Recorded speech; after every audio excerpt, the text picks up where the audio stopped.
Hey, welcome back. Or maybe this is your first time here either way. I'm really glad you found your way to this corner of the internet where we slow everything down and just tell stories. True ones. The kind that make you see the world a little differently by the time we're done. Tonight we're going somewhere most people never think to look. Not a battlefield. Not a royal palace. Not some glittering court full of knights in shining armour. We're going to a room. A very small, very dark room, somewhere in Europe, around the year 1200, and in that room a woman is giving birth. There is no doctor, there are no bright lights, there are no machines to monitor a heartbeat, no sterile gloves, no emergency button on the wall. Just a few candles, some dried herbs, the prayers of a midwife, and the very thin, very fragile line between life and death. Now here's the thing that stopped me cold when I first read it. Roughly 1 in every 3 children born in medieval Europe would not live to see their 5th birthday. 1 in 3. Let that number sit with you for a second. That's not a statistic from a war zone. That's just Tuesday. That was simply what childhood looked like in the Middle Ages. And yet somehow out of that darkness, out of those cold stone rooms and uncertain mornings, entire generations were born. They grew up.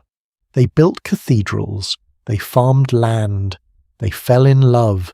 They survived things we cannot even imagine. So tonight we start at the very beginning. Before the first breath. Before the first cry. In the place where life in medieval Europe first began to fight for itself. Let's talk about pregnancy first, because even before a child entered the world, the journey was already dangerous in ways that are almost incomprehensible to us today. A medieval woman, whether she was a noblewoman in a castle or a peasant sleeping on straw-faced pregnancy, without anything we would recognize as prenatal care.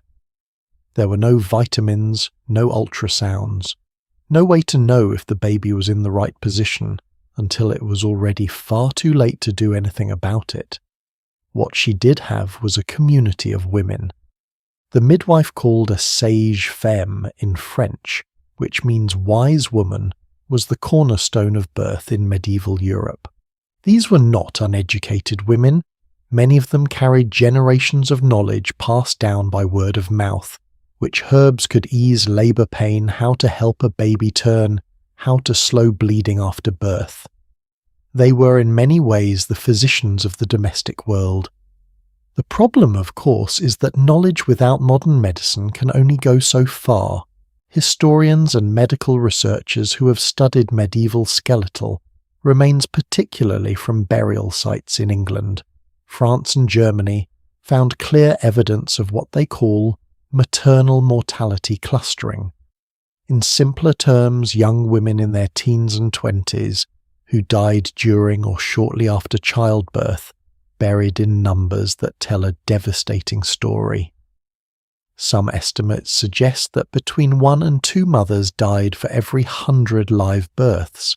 That might sound small until you realize that a medieval woman might be pregnant 7, 8, sometimes 10 times in her life. The cumulative risk was enormous.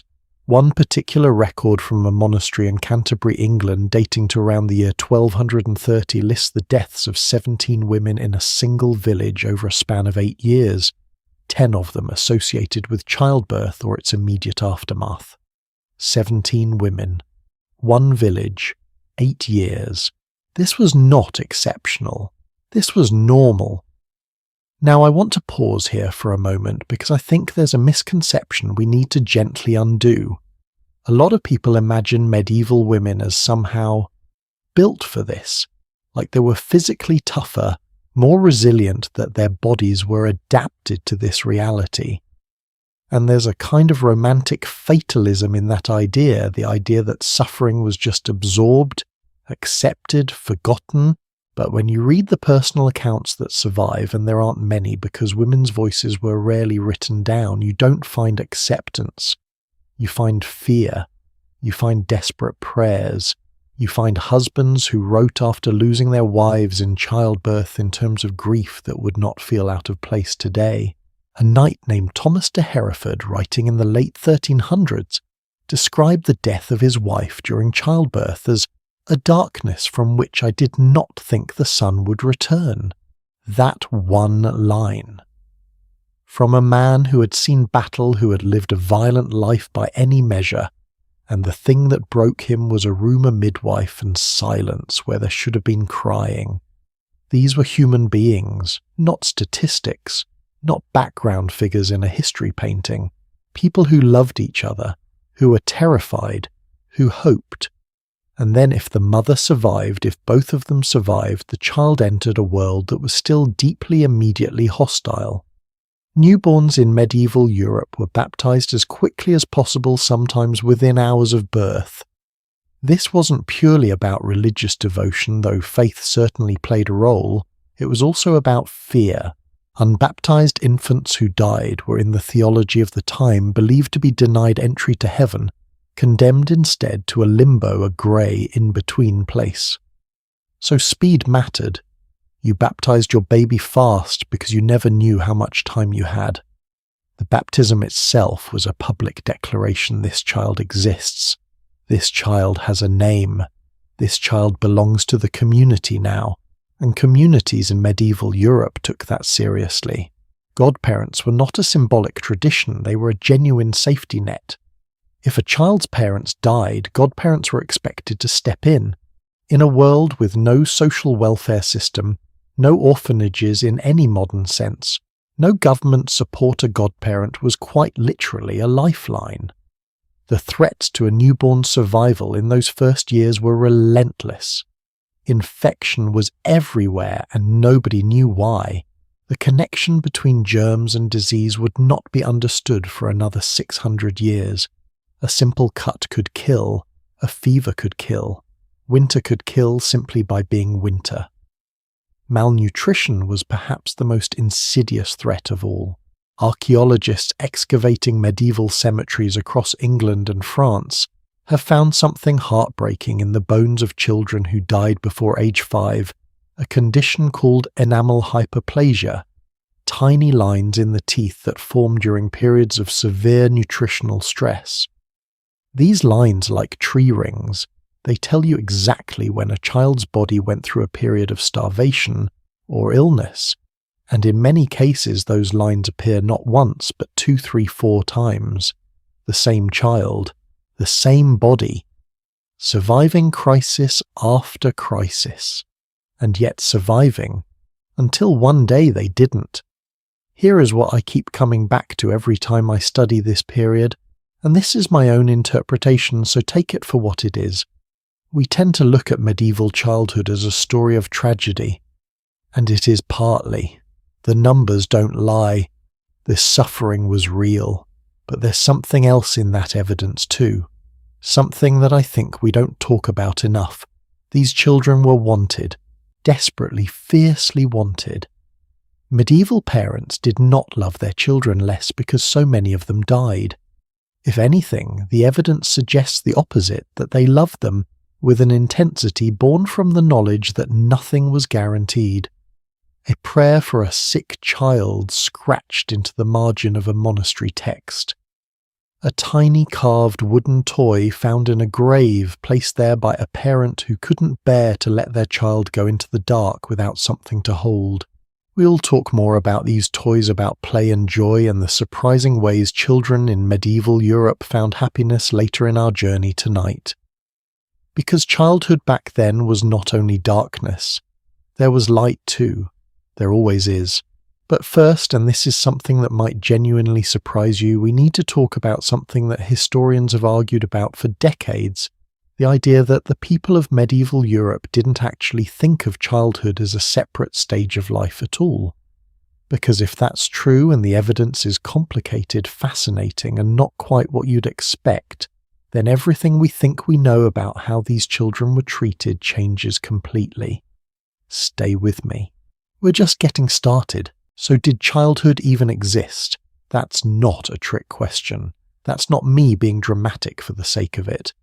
It is genuinely one of the most argued questions in the entire field of medieval history.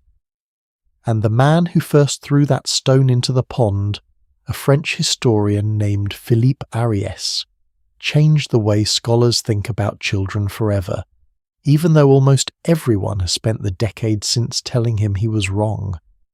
Here's what Ariès argued back in 1960. He spent years studying medieval paintings, sculptures, illuminated manuscripts, basically any visual record he could find of children in the Middle Ages. And what he noticed was striking. In almost every single painting, children looked like tiny adults. They wore the same style of clothing as grown men and women. They stood with the same stiff, formal posture. They weren't shown playing or daydreaming or being silly. They were just small people, miniature versions of whoever was standing next to them. From this, Ariès drew a sweeping conclusion that medieval society had no concept of childhood as a distinct phase of life.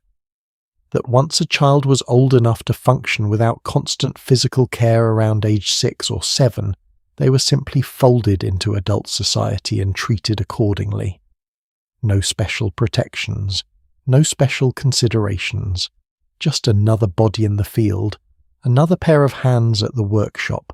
It was a provocative idea, and honestly, it spread like wildfire because it fit a narrative that people were ready to believe that the past was crueler, simpler, less emotionally sophisticated than we are today, that we have progress to thank for caring about children at all.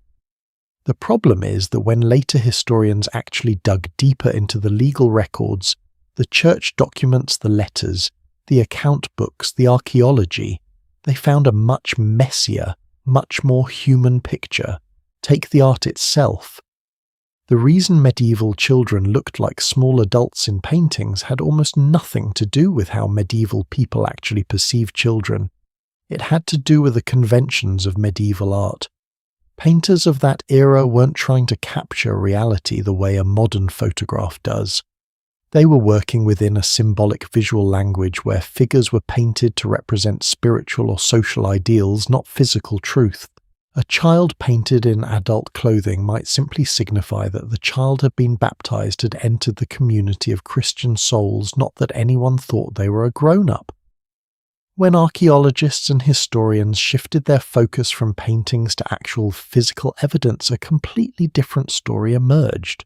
Dig sites across England, France and Germany have uncovered dedicated children's toys, tiny clay figurines, miniature animals carved from bone, small wooden dolls buried specifically in children's graves. Not adult grave goods, children's goods. Things chosen and placed with care for a child. You don't do that if you don't see a distinction between a child and an adult. You just don't. There's also the legal record. Medieval law, particularly from the 12th century onward, made very deliberate distinctions based on age. A child under 7 was considered incapable of sin.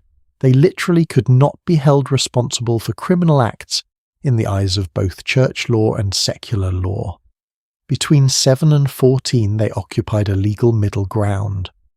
Full adult legal responsibility only kicked in at 14 or older, depending on the region. That is not a society that sees children as small adults. That is a society that has thought carefully about what it means to be a child. So Ariès was wrong, but he wasn't entirely wrong, and I think that nuance matters. Because what he captured, even if his conclusion was too sweeping, was something real. Medieval society did not protect children the way we do. It did not organize itself around childhood. There were no schools in any universal sense, no laws against child labour in the fields, no minimum age for marriage that was universally enforced. Children worked. Children were married young. Children were sent away from home at ages we would now consider unthinkable. The question is, does that mean they weren't loved? Or does it mean that love looked completely different in a world structured around survival rather than comfort? I think about this a lot. Genuinely. And here's where I land for what it's worth. We have a tendency, and I include myself in this, to measure the past by present standards, and then feel quietly superior when the past fails to meet them.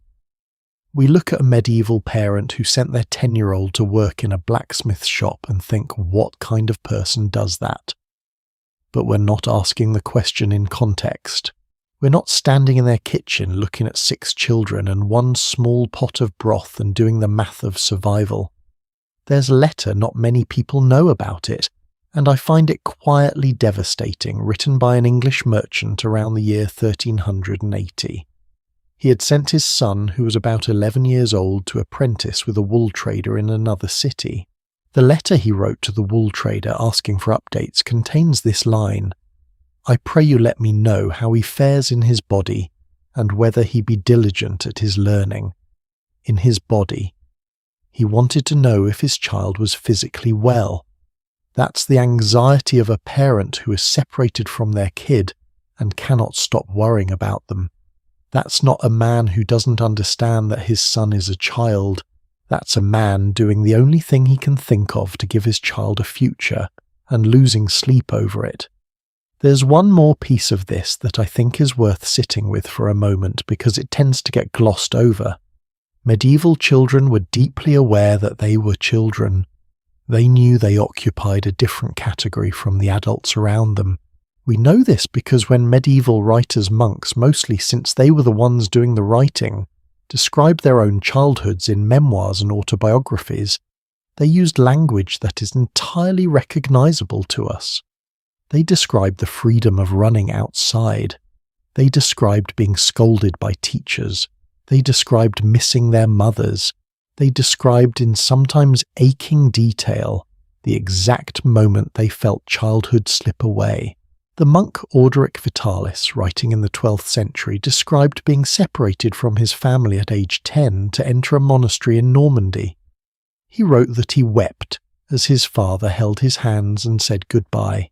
He never saw his father again, and he wrote about that loss across decades in a memoir compiled when he was an old man with a grief that still carries its weight across 900 years. Childhood existed. It mattered. It hurt to lose it. What didn't exist, and this I think is where Arius actually got something right, was a culture of protecting that childhood, of extending it, preserving it, treating it as something precious that should be guarded for as long as possible. Medieval society ran on labour. It ran on service. It ran on everyone contributing everything they had from as early as they could. Children were loved, but they were not shielded. The distinction between love and shelter, between cherishing something and protecting it, is one we might want to think about a little harder, because it did not end in the Middle Ages. Here's something I'll ask you to carry with you into the next part of our story. If medieval parents loved their children, and I believe after everything I've read that they did, then what was it like to raise a child in a world that offered almost no institutional support for doing so? No schools for most, no hospitals, no social safety nets. Just you, your community, and whatever you could manage. Because as it turns out, the answer to that question leads us somewhere unexpected. It leads us to the single most powerful force shaping a child's life in medieval Europe, something that was both their greatest protector and at times their greatest constraint. And that force was not a parent. It was not a lord. It was something that reached into every room, every meal, every dream, every decision from the moment of baptism to the last rites of death. We're going there next. The force we left hanging at the end of the last chapter, the one that reached into every room, every meal, every dream of a medieval child had no face, it had no body, but it had an institution, and that institution was the Catholic Church. Now, before you assume this is going to be a simple story of oppression of cold priests and frightened children and stone walls, I want you to slow down with me for a moment, because the relationship between a medieval child and the church was something far stranger, far more complicated, and in some ways far more intimate than anything we have a modern equivalent for. It was not like a government. It was not like a school. It was not even quite like a religion in the way most people today experience religion. It was more like the air. It was simply everywhere. and you didn't think about whether you believed in it any more than you thought about whether to breathe. From the very first moments of a child's conscious memory, the church organized time itself. This is something I don't think we appreciate enough when we look at medieval childhood.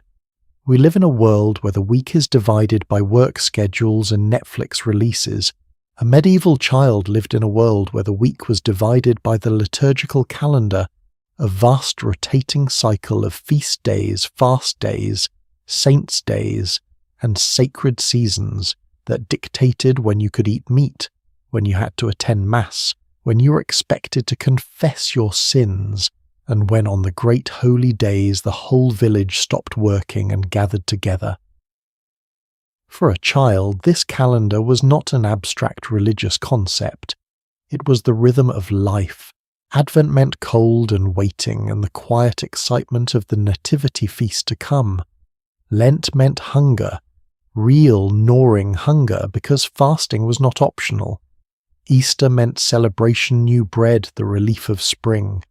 The feast of a local saint might mean a procession through muddy streets, candles singing, the smell of incense cutting through the ordinary smoke of a village.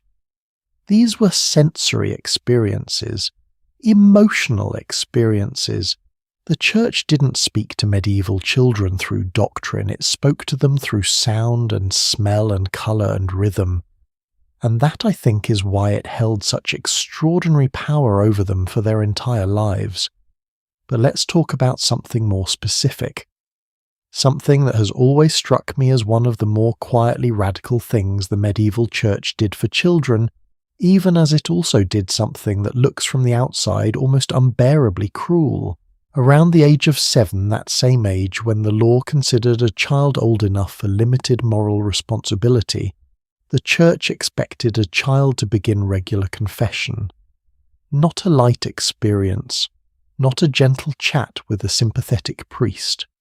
Confession, in the medieval tradition, required genuine examination of conscience, going through your actions, your thoughts, your desires, and identifying where you had sinned. Then speaking those things aloud. Then receiving penance. Now there's something double-edged about this practice that I want to sit with for a moment. On one hand, and I do mean this, regular confession gave medieval children something that very few other structures in their lives offered a space to be heard. A private conversation with an adult who was obligated under pain of ecclesiastical punishment to keep what was said in absolute secrecy. The confessional seal was taken with extreme seriousness. For a child in a household where privacy was basically non-existent, where families slept in the same room, where there were no doors, where every emotion was visible to every person around them, the confessional was paradoxically a private space. On the other hand, the theological weight placed on a 7-year-old soul was immense. Medieval theology taught that sin was real, that consequences were real, and that hell was not a metaphor. Children grew up with vivid depictions of eternal punishment carved into the stone above church doorways, painted across chapel walls, illustrated in manuscripts. The Last Judgment was not kept from children to spare their feelings. It was shown to them deliberately because fear in the medieval theological understanding was the beginning of wisdom. Was this traumatizing? Almost certainly by our standards. Was it also, and I say this carefully, a kind of moral education that created a strong internal framework for behavior in children who had no other legal or institutional protections? I think the honest answer is yes, it probably was both things at once. And then there is the practice of oblation. This is the part that I find most difficult to write about without judgment, and also the part that most rewards careful understanding. Oblation, from the Latin word meaning offering, was the practice of giving a child to the church, permanently. A parent, usually a noble or moderately wealthy family, though it happened across social classes, would bring a child sometimes as young as 5, sometimes as old as 12, to a monastery or convent.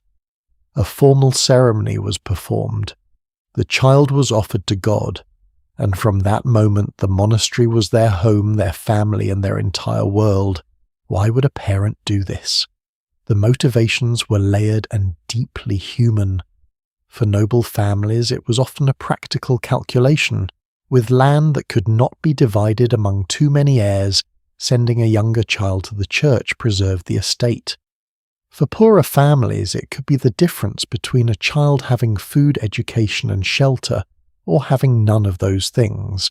For genuinely devout families, it was seen as an act of profound spiritual generosity, giving God your most precious possession. A monk named Guibert of Nogent, writing his autobiography around the year 1115, which is remarkably one of the earliest autobiographies in European history, described his own experience of being dedicated to monastic life as a young child. But what makes his account extraordinary is not the dedication itself. It is his description of his mother. Guibert writes about her with a tenderness and admiration that takes your breath away. He describes her as a woman of fierce intelligence and deep faith, who made the decision to send him to be educated by a private tutor and then to the church precisely because she wanted him to have every possible advantage, every door that she as a widow with limited resources could not open for him herself. She grieved, he wrote, as only a mother can grieve, and yet she did not waver. That sentence has stayed with me for a long time, because it collapses the distance between the medieval world and ours in a single breath. She grieved. She did not waver. Two things true at the same time, held together by a love that chose difficulty over comfort. There's one more dimension of the church's role in medieval childhood that doesn't get enough attention, and it's this: the church was in many communities the only institution that systematically taught children that they mattered as individual souls, not as workers, not as heirs, not as future soldiers or future wives, as souls, each one unique, each one equally precious in the sight of God, each one capable of virtue and of grace, regardless of the family they were born into. That sounds abstract. But in a world stratified by birth, where a peasant child could never become a lord no matter what they did, the church offered something genuinely radical: the idea that a child born in a mud hut had an inner life of equal worth to a child born in a castle. That God did not rank souls by bloodline, and the church, uniquely among medieval institutions, actually provided a path for social mobility.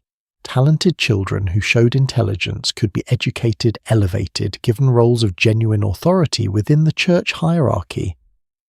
Men like Thomas Becket rose from modest backgrounds to extraordinary prominence through ecclesiastical education.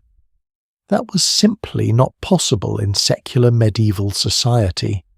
Did this system also trap children, constrain them, demand things of them they never chose, without question? Guibert of Nogent was given to God before he was old enough to understand what that meant. He never had the chance to decide otherwise.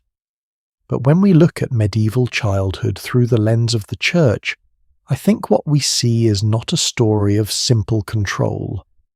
It is a story of the only comprehensive support system that existed in a world with no social safety nets, no public education, no hospitals, no welfare. The church was all of those things simultaneously, and it extracted its price in obedience and faith. Whether that was a fair exchange is a question I'll leave with you, because what I want to turn to next is the part of medieval childhood that sits completely outside the church's reach. The part that happened in dirt streets and open fields with nothing but time and imagination, and the ancient unstoppable instinct to play. You might be surprised by what children in the Middle Ages did when nobody was watching. I certainly was.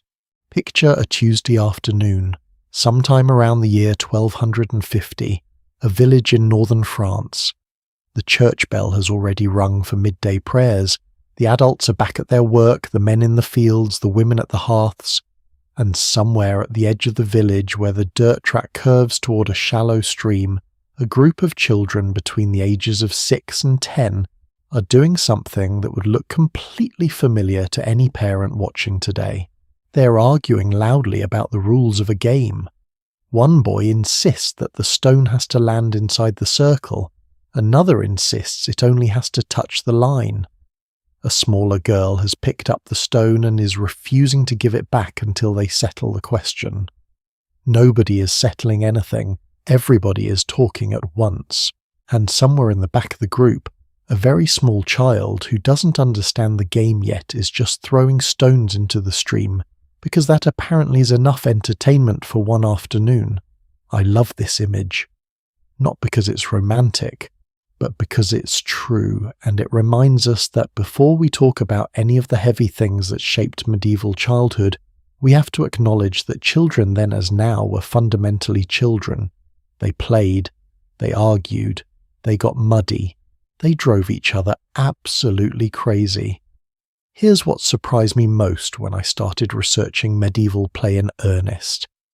I went in expecting almost nothing, expecting to find that children in the Middle Ages had little time for playful toys and a joyless existence built entirely around work and prayer. What I found instead was evidence of a play culture that was rich, inventive, and in some ways more physically imaginative than anything a modern child experiences. Let's start with the archaeology, because this is where the story gets genuinely exciting.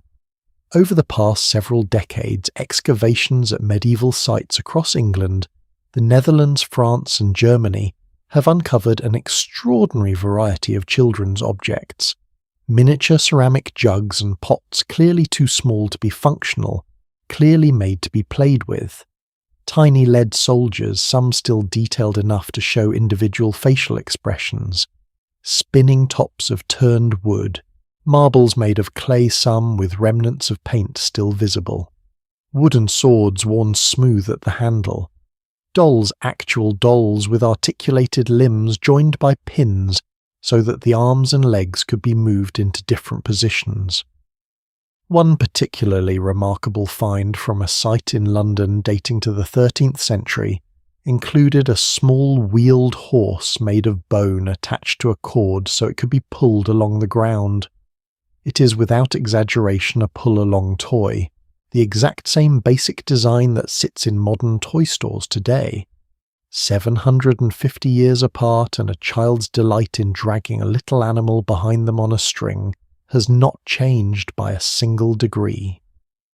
What does this tell us? It tells us that toy making was a real industry in medieval Europe. These objects were not accidents. They were manufactured specifically for children, often by skilled craftspeople, in enough quantity that they show up regularly in the archaeological record across multiple countries and centuries. Somebody made them. Somebody sold them. Somebody bought them, or traded for them, or carved them by hand in the evenings after the day's work was done. Children were worth making things for. That matters. Beyond physical toys, the games medieval children played were surprisingly sophisticated, and a lot of them are still with us in recognizable form. Blind Man's Buff, the game where one child is blindfolded and tries to catch the others, appears in medieval manuscripts as early as the 12th century, described in enough detail that you can picture it completely. Hot Cockles, a game involving a blindfolded player trying to guess who had tapped them, was popular enough to be mentioned by name in legal documents from the 13th century in England, usually in the context of explaining why a group of children had knocked something over and broken it. Leapfrog, tug of war, wrestling, which was taken seriously enough that some medieval writers described it as preparation for combat, though I suspect most children just found it fun. And then there was the game that historians call knucklebones, played with the small bones of sheep or goats, tossed and caught in sequences of increasing difficulty. This game is genuinely ancient. It appears in Greek and Roman sources going back over 2,000 years. Medieval children played it. Children in parts of the world still play versions of it today. It became jacks. It became other tossing games. The specific objects changed. The basic joy of throwing something small into the air and catching it did not. There's something almost philosophical in that continuity, if you let yourself think about it. Across 3,000 years of human history, across wars, plagues, famines, revolutions, the rise and fall of entire civilizations, children have always been throwing small objects into the air and feeling a little surge of satisfaction when they catch them. Whatever else changes, that doesn't. Now here's the thing I want to push back on slightly because I think it's important. There is a temptation, a very modern temptation, to look at medieval children's play and project onto it a kind of pure, wholesome simplicity. To romanticize the mud and the wooden swords and the stream and say how uncomplicated, how free, how much better than screens. And I get that impulse. I really do. But I think it misses something. Medieval children played in the gaps that adult society left for them. Those gaps were real, and in some ways genuinely large. No structured school days, no organized after-school activities, no scheduled playdates. Children had stretches of unstructured time that most modern children simply don't experience. In that sense, their play was freer, but it was also play that happened in a world of real physical danger, real labor expectations, and real consequences. A child playing near a river in the 13th century did not have a fence between them and the water. A child playing with a wooden sword was in some cases genuinely practicing for a life in which violence was a real possibility. The line between play and preparation for adult reality was thinner and more porous than we might like to acknowledge. What I find genuinely moving about medieval play, and this is my own reading of the evidence, so take it for what it is that it happened in spite of everything. Not because life was easy, but because the human instinct toward joy is remarkably stubborn. You can organize an entire society around survival, around labor, around piety, around obligation, and children will still find the nearest patch of dirt and invent a game in it. They always have. There is one particular medieval tradition around childhood and play that I find deeply touching, and that I think deserves its own moment. In many parts of medieval Europe, particularly in England and Germany, it was common for adults to make small handcrafted objects specifically to leave at the bedsides of sick children. Not medicine, they had little of that, but tiny carved figures, small painted stones, little things designed to give a frightened child something to hold in the dark. We know about this practice not from grand historical records, but from the small incidental mentions in household accounts and monastic writings, the kind of detail that slips through history almost unnoticed. A monk in the late 1400s mentions in passing that the carpenter of his monastery had spent an afternoon making a small wooden bird for a child in the village who was ill with fever. Not because he was paid to, not because anyone asked him to, just because a child was scared and he thought it might help. I keep coming back to that carpenter. He has no name in the record. He lived and died and left almost nothing behind except that one passing mention, that one afternoon, that one small bird. But he made it. And I think that tells us more about what medieval childhood was really like than any demographic statistic ever could. Here's something worth turning over in your mind as we move forward. We've seen children who are deeply embedded in religious structures, who were expected to work, who lived with constant uncertainty, and who still played, still laughed, still argued about the rules of games by streams. That resilience is real. It deserves acknowledgement. But there is a quieter, darker thread running alongside all of this that we have not yet pulled on. Because while we've talked about what medieval children did and how their world was organized, we haven't fully reckoned yet with what was happening inside their bodies, with the invisible enemies that moved through medieval villages without warning or mercy, and that shaped childhood in ways that no toy, no game, no carved wooden bird could soften. The body in medieval Europe was a fragile and often treacherous thing, And what children experienced inside theirs day after day, season after season, is the part of this story that once you understand it changes everything else. There is a particular kind of discomfort that comes from learning certain things about the past.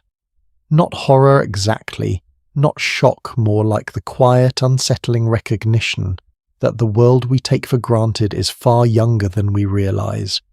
And few things produced that feeling in me quite as reliably as reading about what it was like to live inside a child's body in medieval Europe. Let me start with something simple.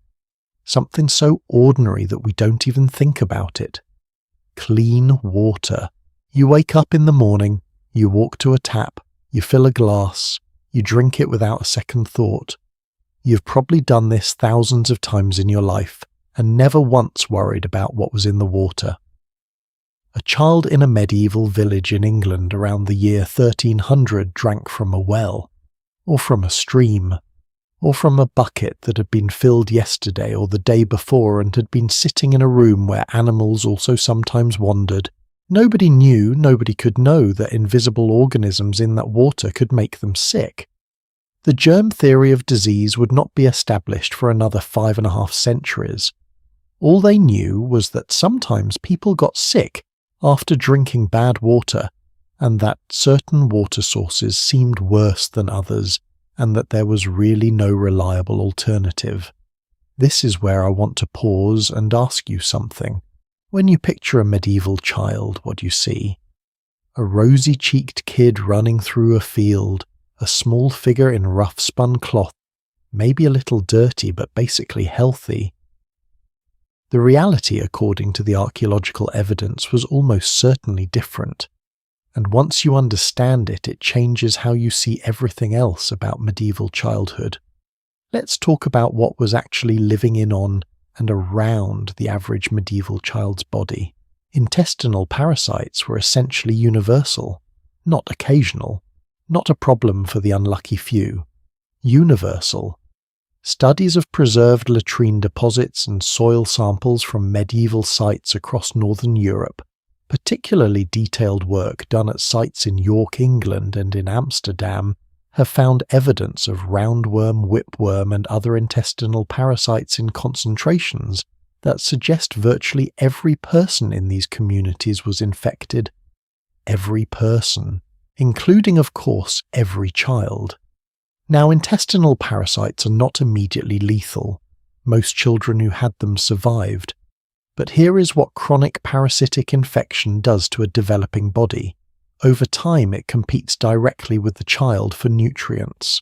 A roundworm infestation in a young child means that a significant portion of whatever that child eats goes to feeding the worms rather than the child. In a world where caloric intake was already borderline for much of the population, this was not a minor inconvenience. It was a direct drain on growth, on brain development, on immune function, on energy.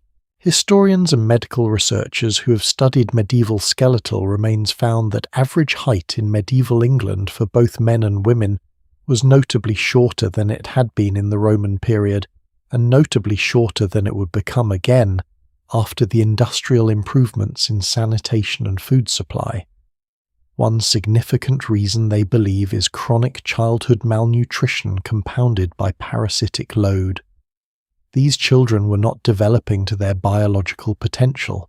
Their bodies were fighting a war on multiple fronts from the day they were born, and they were losing ground continuously. Skin conditions were another constant companion of medieval childhood. Ringworm, which is actually a fungal infection rather than a worm despite the name, was rampant. It spread easily in communities where people lived in close quarters, shared clothing and bedding, and had no antifungal treatments of any kind. Medieval medical texts from the 12th and 13th centuries describe it repeatedly, along with other fungal and bacterial skin conditions, and offer a variety of treatments that range from mildly plausible to genuinely alarming. One common remedy for scalp ringworm involved applying a paste of ash and animal fat, which, to be fair, would have created an alkaline environment hostile to fungal growth. So somebody was thinking in the right direction, even without understanding why. Head lice were so common as to be essentially invisible in the historical record mentioned so rarely, not because they were absent, but because they were simply assumed. Combs designed specifically for lice removal have been found at medieval sites across Europe in enormous quantities. They are among the most commonly recovered personal care items in the medieval archaeological record. Lice combs. Everywhere. All the time. I'm sorry if this is making you itch. It is a historical fact and I stand by presenting it. But the most serious, most devastating threat to medieval children's health, beyond even the acute diseases that could kill quickly, was something that moved slowly and quietly and was almost impossible to see until it had already done its damage. Malnutrition. Specifically the kind that comes not from total starvation, but from consistent grinding inadequacy. Not enough protein, not enough calcium, not enough of the vitamins that a growing child needs to build bones, develop a healthy immune system, form the neural pathways that make complex thinking possible. A child in a medieval peasant household ate what the land produced and what the household could afford, which in practice meant a diet built almost entirely around grain bread, porridge, grain-based pottage, with occasional vegetables, very occasional dairy and meat, only rarely, and only if the family had animals they could afford to slaughter. This was not starvation, but it was chronically unbalanced in ways that had real consequences. Rickets, the bone disease caused by vitamin D deficiency, has been identified in medieval skeletal remains from England, France and Scandinavia at rates that suggest it was far more widespread than previously recognized. The curved leg bones, the softened skull, the bowed spine. These are visible even in children's skeletons from noble households where access to food was presumably better. Because the problem was not just quantity. It was quality, and it was sunlight, and it was the deep biological complexity of what a growing child actually needs that nobody in the medieval world had any way to systematically understand. And then there were the acute diseases. The ones that arrived suddenly moved through a community in weeks and left gaps where children had been. Dysentery, typhoid, scarlet fever, measles and smallpox, which were present in medieval Europe long before the later epidemics that devastated populations with no previous exposure. All of these were childhood killers. All of them moved through dense communities, through villages where 30 families might share a water source, where animals and people lived in adjacent spaces, where a sick child shared a bed with a healthy sibling with terrifying speed and efficiency. What strikes me about the historical accounts of childhood illness in medieval Europe is how often they are described in the passive voice. Not the fever killed him, but he was taken by fever, as if disease were a natural force like weather, something that arrived, did what it came to do, and departed, leaving grief in its wake but offering no explanatory framework that might lead to prevention or treatment. Because that's exactly what it was from a medieval perspective. You could pray. You could apply herbal poultices, some of which had genuine antimicrobial properties that their users didn't understand. You could keep a child warm or cool depending on what the fever seemed to require. You could sit with them through the night and hold their hand, and then you waited and hoped and accepted whatever came. I don't say this to make the medieval response to childhood illness sound passive or foolish. Given what they knew, medieval parents and healers were doing everything that was rationally available to them. The physician's first principle, do no harm, was practiced with varying success by the herbalists and midwives and monastic healers of the medieval world. They just didn't have the tools, and no amount of love or faith or practical wisdom can fully substitute for the tools. Here is the thing I keep returning to when I think about medieval children's health, and it is something I find genuinely important to say out loud. We have a habit in modern life of treating the cleanliness and safety of our children's environments as baseline, as the starting point, the minimum, the floor. We baby-proof our houses. We sterilize pacifiers. We filter our water and monitor our children's nutrition, and worry intensely about screen time while our kids' immune systems do their job quietly in the background. Medieval parents could not do any of those things, and yet, and I think this matters, the evidence suggests they were not indifferent. The herbal medicines they brewed and applied were not random guesses. Many of them showed real empirical understanding of which plants helped with which symptoms accumulated over generations of careful observation. Monasteries maintained healing gardens with dozens of carefully grown medicinal plants.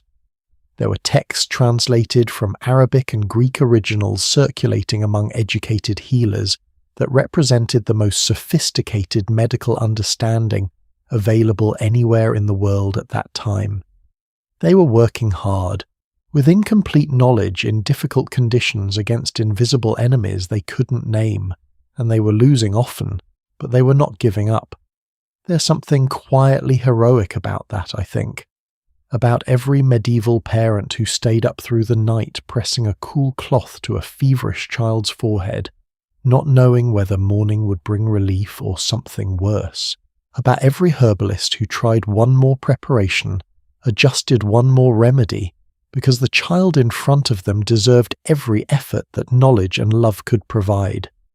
Those children, the ones who recovered, grew up carrying that vulnerability in their bodies.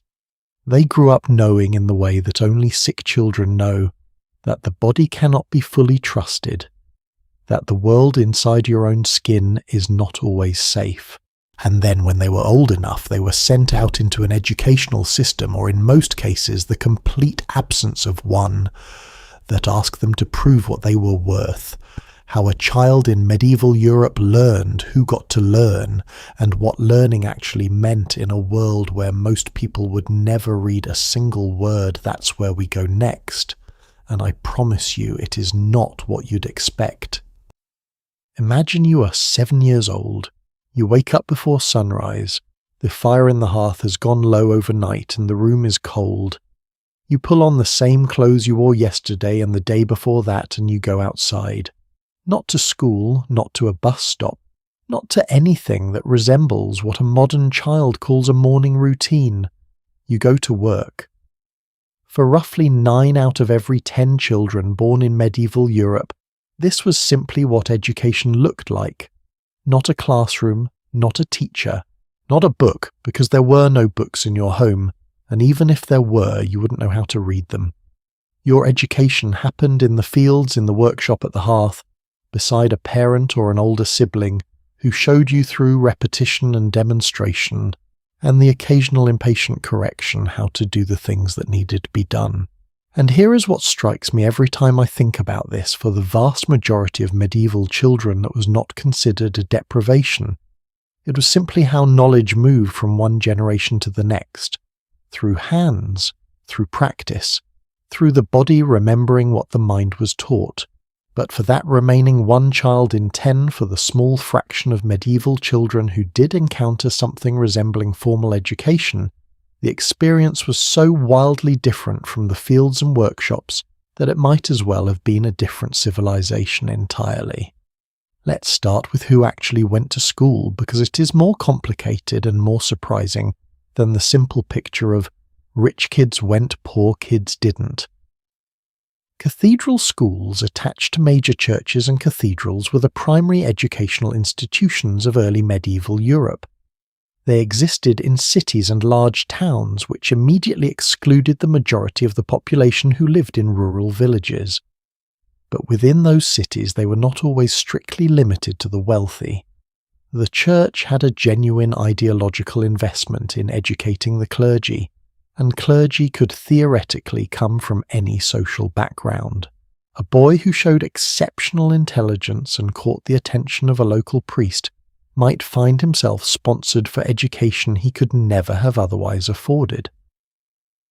The curriculum at a cathedral school was built around the 7 liberal arts, divided into 2 tiers. The first tier was called the trivium, which covered grammar, rhetoric, and logic. The second tier was the quadrivium, covering arithmetic, geometry, music, and astronomy. To complete both was to possess an education that was by any measure genuinely rigorous. The problem was that almost nobody completed both. Most students got a partial education, enough Latin to function in a religious or administrative role, and stopped there. Latin. That word deserves its own moment because it is the detail that changes everything when you try to understand medieval education. Latin was not just the language of the church. It was the language of all formal writing, all legal documents, all scholarship, all medicine, all theology, all international correspondence. If you could not read Latin, you could not access the written world at all. Period. And learning Latin as a medieval child was not like learning a second language today with audio lessons and conversation partners and apps that gamify vocabulary. It meant starting from nothing with a teacher who used methods we might now describe as aggressive and grinding through grammatical rules until they were inside you. The rod was a standard teaching tool, not in the abstract symbolic sense, physically. Corporal punishment for errors in Latin recitation was so normalized in medieval schools that it barely merits comment in contemporary sources. It is mentioned the way we might mention homework. An English schoolbook from around the year 1300 written to help students practice Latin conversation includes a passage where a schoolboy complains to a friend that his master has beaten him for making a grammatical error, and the friend's response is essentially, "Yes, that happens, study harder." There is something almost absurd about that seen from a modern distance. And yet the students who survived that system, who came out the other end able to read and write Latin fluently, were in a very real sense the most powerful people in medieval society. Not the knights, not always the lords, the literate ones. Because literacy was power in a world where almost nobody had it. Now I want to talk about apprenticeship because it deserves more attention than it usually gets in discussions of medieval childhood education, and I want to complicate the easy narrative around it because it is genuinely complicated. From roughly the age of 7, sometimes as young as 5, sometimes as old as 12, depending on the trade and the family's circumstances, children from artisan and merchant families were sent to learn a craft under a master craftsperson. This was not informal. By the 13th and 14th centuries across most of Europe, formal apprenticeship was governed by guild regulations, written contracts, and legal obligations on both sides. A surviving apprenticeship contract from London dated to the year 1392 is a remarkable document. It binds a boy named William, described as about 10 years old, to a saddler named John for a period of 7 years. John is required by the terms of the contract to teach William the craft of saddlery, to provide him with food, clothing and lodging, to correct him reasonably, that qualifier doing a lot of heavy lifting, and not to damage his health. William in turn is required to keep his master's secrets, not to gamble or visit taverns, and to serve faithfully. 7 years. From age 10 to 17, a child's entire life structured around learning a single craft in a single household separated from their family under the authority of a stranger. Was this exploitation? The honest answer is it was both exploitation and opportunity, and the balance between the two depended enormously on who your master was. Guild records from the 14th century in England and France include cases of masters being disciplined for mistreating apprentices, for overworking them, denying them food, using excessive physical punishment. These cases tell us that mistreatment happened, and that the guild system, at least theoretically, tried to prevent it. But the same records also show apprentices who completed their terms, achieved the rank of journeyman, and went on to establish their own workshops, their own businesses, their own families. Men who had started as 10-year-olds in a stranger's household and ended up as respected members of their community, possessing skills that gave them genuine economic independence. For the son of a poor artisan family, that path, however hard, was the most reliable route out of subsistence-level poverty that medieval society offered. What I find myself thinking about when I go deep into medieval education is the question of what was actually being learned. Not the curriculum, not the Latin grammar or the saddlery techniques. The deeper thing underneath all of that, medieval children who were educated formally or through apprenticeship were being taught above everything else how to inhabit a role, how to be a scribe or a priest or a leather worker or a merchant. The goal of education was not self-discovery. It was not personal fulfillment. It was not helping a child figure out who they wanted to be. It was transmitting an identity, a functional, socially necessary identity, as efficiently as possible. And here is where I find myself genuinely uncertain about how to evaluate this. On one hand, there is something that feels limiting about an education designed entirely around what society needs, rather than what the individual is capable of becoming. The child with a gift for mathematics sent to learn saddlery because his father was a saddler, the girl who could have been a remarkable physician knowing only what her mother knew, which was a great deal about herbs and considerably less than she deserved to know. On the other hand, and this is the part that tends to get lost the medieval model of education through mentorship, through sustained practice. Within a community of practitioners, produced people with extraordinarily deep embodied competence in their fields. A master carpenter trained through 7 years of daily practice under a skilled mentor was not someone who had read about carpentry. He was someone for whom the knowledge lived in his hands. That kind of knowledge is not inferior, it is different, and in many ways, in the ways that actually matter for building things that last, it is more durable than anything learned from a page. The cathedrals of Europe were built by people educated this way. The stained glass, the illuminated manuscripts, the ships, the roads, the agricultural systems that fed millions of people across centuries, all of it created by human beings whose education happened in workshops and fields and apprenticeships, not classrooms. That is worth sitting with for a moment. Here's a question that occurred to me partway through writing this, and I haven't been able to fully shake it since.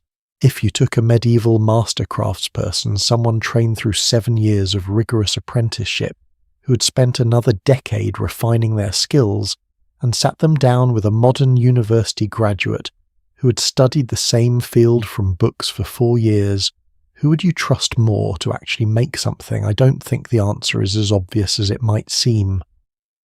But medieval education had a shadow side that we cannot ignore, a darkness that ran beneath every apprenticeship contract and every cathedral school and every monastery library.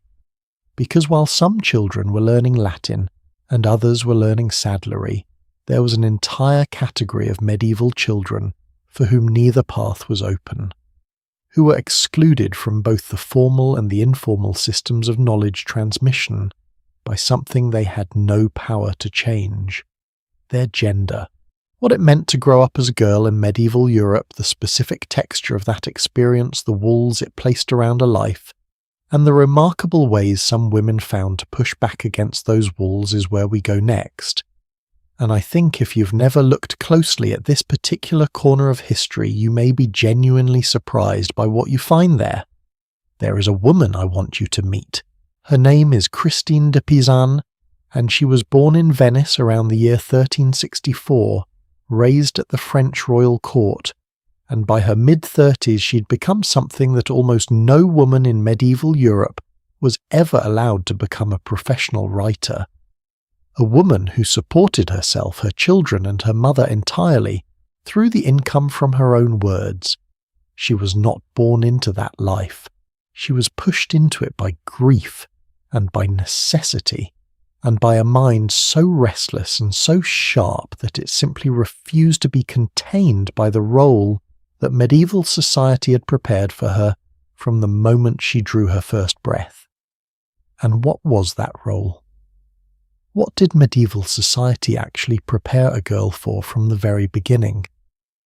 That is what this part of our story is about, and I want to be honest with you up front, it is not a comfortable story to tell, But I think it is one of the most important threads running through everything we've discussed tonight, because the experience of growing up female in medieval Europe was not simply a harder version of growing up male.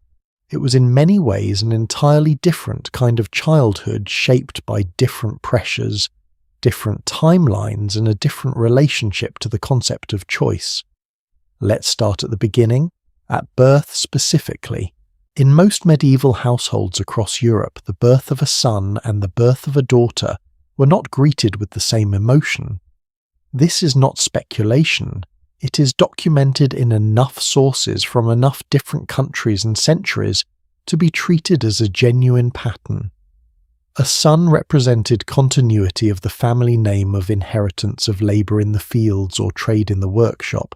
A daughter represented in the cold arithmetic of medieval social organisation, an expense that would eventually leave the household and take a portion of its assets with her in the form of a dowry.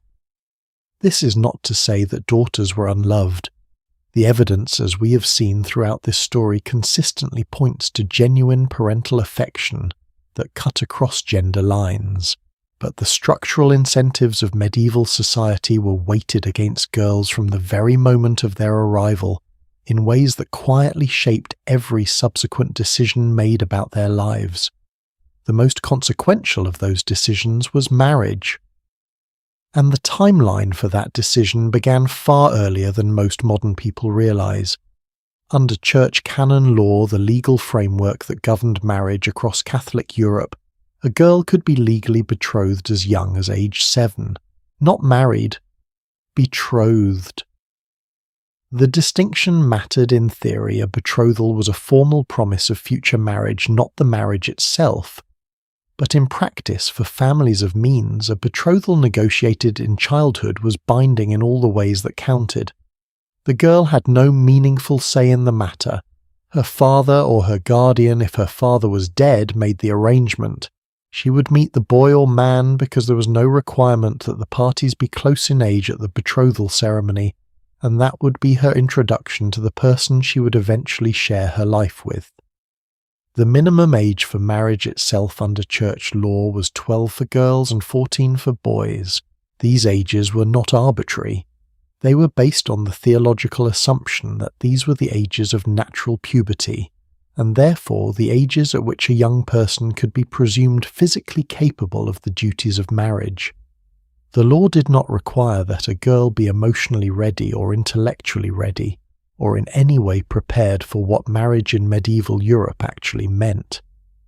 And what did it mean? It meant leaving your family's household and entering your husband's. It meant becoming legally a person of severely limited independent standing. It meant almost certainly pregnancy within the first few years, with all the risks that we discussed earlier in this story, risks that were disproportionately concentrated in very young mothers whose bodies were not yet fully developed. Now here is where I want to push against a common misreading, because it matters for how we understand this. The existence of a legal minimum does not tell us what actually happened in practice. And when historians look at the actual records, the parish registers, the court documents, the household accounts, a more complicated picture emerges. Among the peasant majority of medieval Europe, marriage in the early teenage years was actually less common than the legal framework might suggest. Economic reality played a significant role here. A peasant family could not afford to establish a new household until both parties were old enough to contribute meaningfully to it.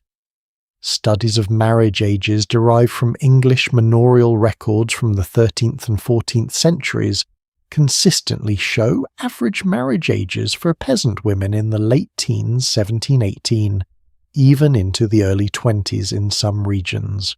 It was among the nobility and the emerging merchant class families, for whom marriage was primarily a political and economic instrument, that very young marriages were most common. A noble girl of 12 or 13 married to a man of 30 was not unusual in the upper strata of medieval society, precisely because for those families marriage was too important a tool to leave to the inclinations of the people being married. I find this distinction important to hold on to, not to minimize what young noble girls experienced. It was genuinely difficult, and the historical record contains accounts of girls who were terrified, who resisted, who wept at their weddings. But to resist the temptation to flatten all medieval women's experience into a single narrative. What did a girl's education look like? Because this is where the contrast with what we discussed in the last section becomes sharpest. For the vast majority of girls across all social classes, formal literacy education was not part of the picture at all. The cathedral schools were essentially closed to women. Guild apprenticeships were largely closed to women. The paths to literacy that existed, narrow as they were, ran almost exclusively through male institutions. What a girl learned, she learned at home.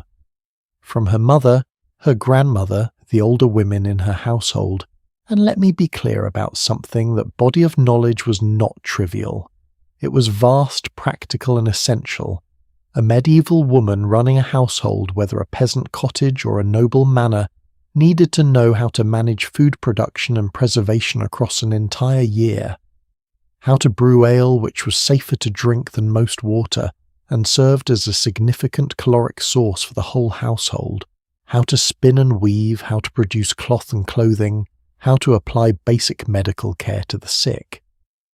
In manor households, the lady of the manor managed servants, maintained accounts, and in her husband's frequent absences to war, to court, to trade, ran the entire estate independently. This was not a small thing, and I think we do medieval women a genuine disservice when we describe their education purely in terms of what they were denied, without acknowledging what they actually knew. They were not educated in the ways medieval men were educated, but they were not uneducated. They were educated in a different direction toward a different set of competencies by a system that had decided their competencies were less worthy of formal recognition, which is not the same thing as less real. There were exceptions, and the exceptions are the places where the story becomes for me genuinely extraordinary. Hildegard of Bingen, a German abbess born in 1098, composed music, wrote theology, produced illustrated manuscripts and contributed to natural history and medicine in ways that were remarkable by any standard of any era. She corresponded with popes and emperors. She preached publicly, which women were not supposed to do. She did all of this because the convent, paradoxically, was one of the few spaces in medieval Europe where women could access genuine education, not equal to what men received, but real. And then there is Christine de Pizan, whom we met at the beginning of this section.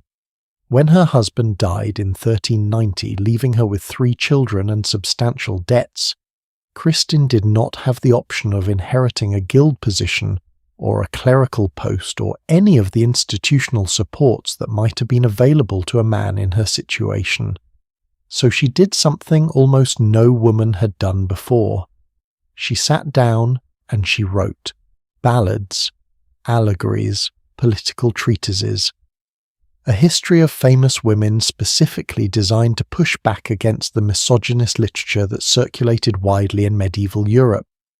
A book completed around 1405 called The Book of the City of Ladies, in which she constructed an imaginary city populated entirely by virtuous and accomplished women from history, as a direct argument against the claim that women were intellectually and morally inferior to men.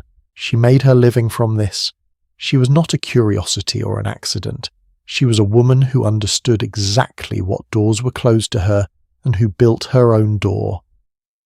I find her genuinely inspiring across 6 centuries of distance. Here is the question I want to leave you sitting with, and it is one that does not have a clean answer. We have talked tonight about boys who were sent to workshops at 10 years old, who were beaten for grammatical errors, who faced disease and malnutrition, and the ever-present weight of survival. And we have talked now about girls who faced all of those same things, plus the additional weight of a social structure that began constraining their choices before they were old enough to understand what choice even meant, which was harder. is that even a meaningful question to ask? I think what the comparison actually reveals is that medieval childhood for both boys and girls was shaped by forces almost entirely outside the child's control. The difference is that for boys, some of those forces could occasionally be overcome. For girls, the walls were more numerous, more firmly built and more completely invisible, which is perhaps the cruelest thing about them. Christine de Pizan knew all of this. She lived it. And she wrote about it with a clarity and a fury that has not dimmed in 600 years. Not every medieval girl had her gifts or her luck, or the particular circumstances that allowed those gifts to matter. Most of them lived and died in the same household structures. They were born into, their intelligence and their competence entirely real and almost entirely unrecorded. But they were there. They built things. They held things together. They kept the lights on quite literally by managing the tallow candles and the firewood in the civilization that medieval men were too busy writing about to fully notice. And speaking of things that depended on whose hands were doing the work, we have not yet talked about the single biggest dividing line in all of medieval childhood. Not gender, not religion, not education, birth. Specifically what family you were born into, whether the land you stood on belonged to you or to someone else, and what that difference meant for every single day of a child's life from the moment they could walk. Because the gap between a noble child and a peasant child in medieval Europe was not merely a matter of comfort or privilege. It was in many ways a gap between two entirely different versions of what it meant to be human. Same year, same continent, same God watching over them from the same cathedral ceiling. Two children born within weeks of each other somewhere in northern France around the year 1250. One inside a stone castle wrapped in wool and attended by servants within the hour of his birth. One in a one-room cottage with a dirt floor, a thatched roof, and a fire that smoked too much in the winter, because the chimney was not well built and probably never would be. I want to spend some time with both of them, not as symbols or archetypes, but as real children navigating real lives, because I think this comparison, more than any single fact or statistic we have discussed tonight, shows you what medieval childhood actually was, not the average which flattens everything, but the span. The extraordinary distance between one life and another lived simultaneously in the same historical moment. Let's call the noble boy Robert, and the peasant boy Thomas. Robert's first years are cushioned from hardship in ways that Thomas will never experience. He is nursed almost certainly not by his own mother, but by a wet nurse, a woman hired specifically for this purpose, whose health and diet have been carefully assessed before she was engaged. This was standard practice among the nobility, rooted partly in medical beliefs of the time, and partly in the practical reality that a noble woman was expected to be available for her husband and her social duties not occupied for months with nursing. The wet nurse lives in the household, is paid reasonably well, and her own child, if she has one, is typically weaned early, or farmed out to someone else, a detail that tends to get quietly buried in the historical record. Thomas, meanwhile, is nursed by his mother in the same room where the family eats and sleeps, and where the pig occasionally wanders in from the attached animal enclosure. His mother cannot afford not to nurse him herself, and in fact the close physical contact between a peasant mother and her infant, the carrying, the sleeping together for warmth, the constant proximity, is something that modern developmental psychologists would probably recognize as deeply beneficial, even if medieval peasants arrived at it purely by necessity. By age 3, both boys are mobile and curious, and absorbing the world around them at the same remarkable speed that all 3-year-olds operate at regardless of social class. Here the parallel briefly converges. A 3-year-old is a 3-year-old. They trip over things. They are fascinated by animals. They put inappropriate objects in their mouths. Robert does this in a great hall. Thomas does it in a field. The fundamental experience of being a small human discovering the world is at this age not so different. Then they turn 5, and the paths begin to diverge so sharply that by 10 years old they will be living in worlds that barely overlap. Robert at 5 has already begun what will be a long and formal education. Not at a cathedral school yet that comes later, but a household chaplain retained specifically for this purpose has begun introducing him to the letters of the Latin alphabet. His mother, who is herself literate, reads to him from psalters and from books of moral instruction designed for young, noble children. He is learning through careful observation of the adults around him, the elaborate grammar of aristocratic conduct, how to greet people of different ranks, how to behave at table, how to address the household servants, and how to address visiting lords. These are not small things. In a society organized entirely around hierarchy, a nobleman who does not know how to perform his rank correctly is a nobleman who will embarrass his family and lose influence. At around 7, Robert will be sent to the household of another noble family, often a family of higher rank than his own, to serve as a page. This is his formal entry into the world of chivalric training. It sounds to modern ears like being sent away from home, which it is. But in the context of medieval noble culture, it was considered the correct and honourable path. You learned not just from your own family, but from the best household you could gain access to. You made connections. You built the network of relationships that would define your adult life, and you began slowly and under supervision learning the physical skills, horsemanship, swordwork, wrestling that a knight was expected to possess. Thomas at 5 is already working, not in the fields yet that comes later, but in the household economy, feeding chickens, carrying water, watching younger siblings. His contribution to the family's survival is real and expected not as a punishment or an imposition, but simply as the way things work. Every pair of hands in a peasant household matters. Thomas knows this the way he knows anything without having been explicitly told, because the knowledge is simply in the air around him.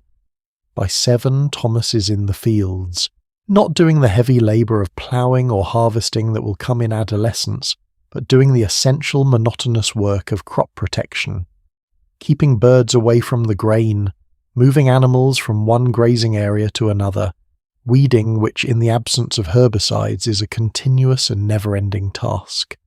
He works from roughly dawn to dusk in the summer months, shorter hours in winter, when the daylight shrinks.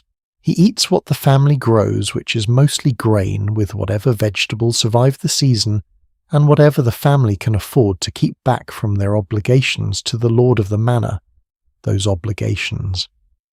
Let us pause there for a moment, because they are the invisible weight on Thomas's entire childhood, and on every childhood in the peasant class that Robert will never feel.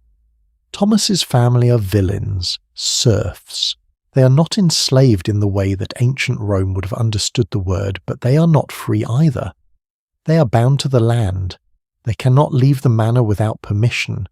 They owe their lord a portion of everything. They produce a portion of the grain of the wool of any animal they raise.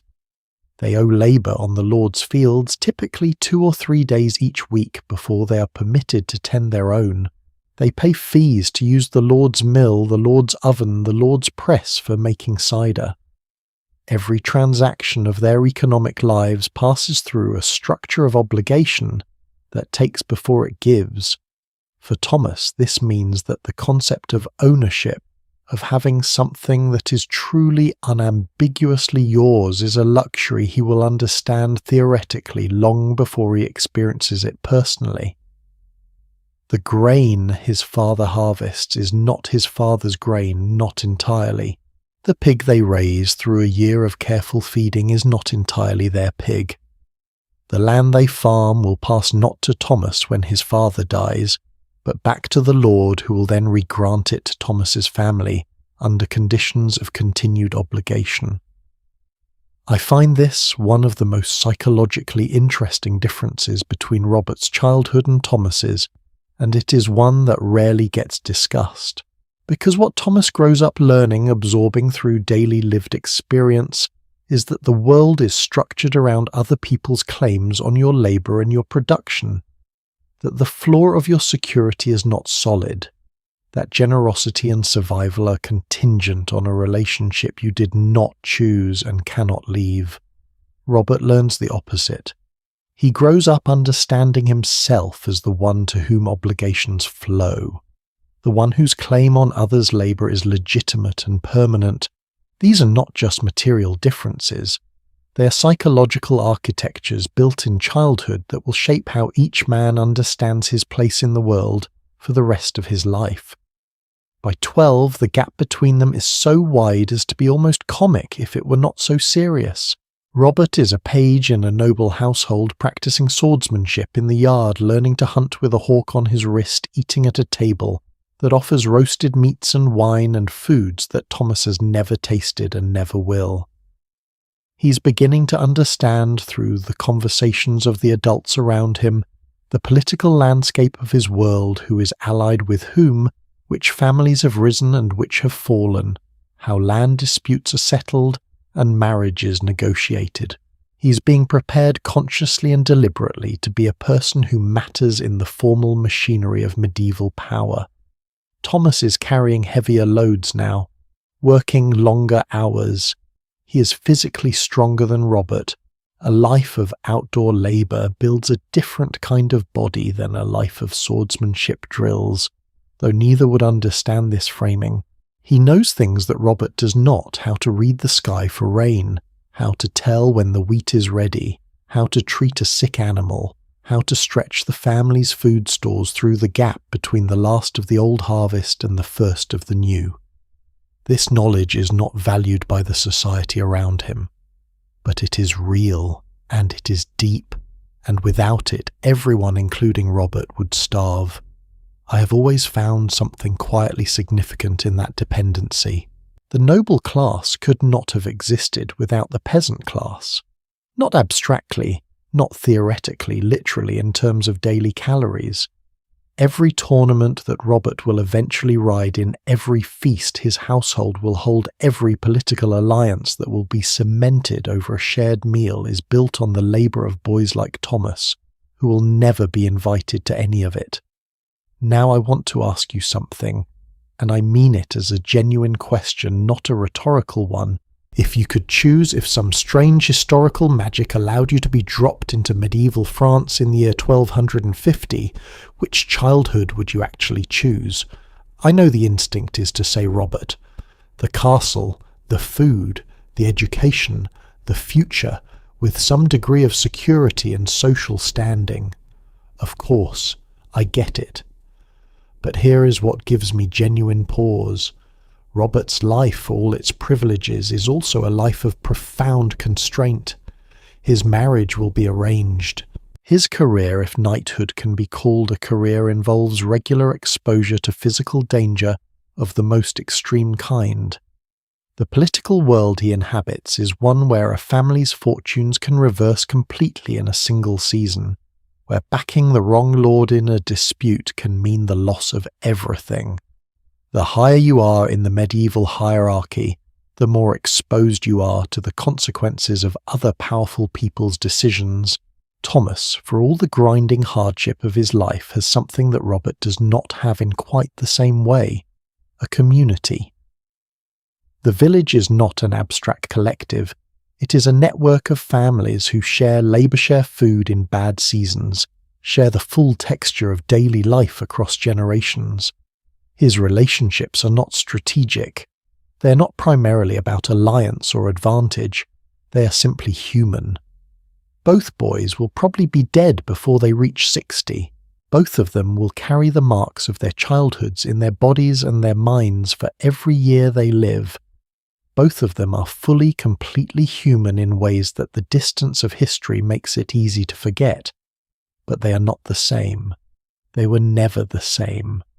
Not from the moment the first cry went up in the castle, and the cottage on the same winter morning in the same year under the same watching stars.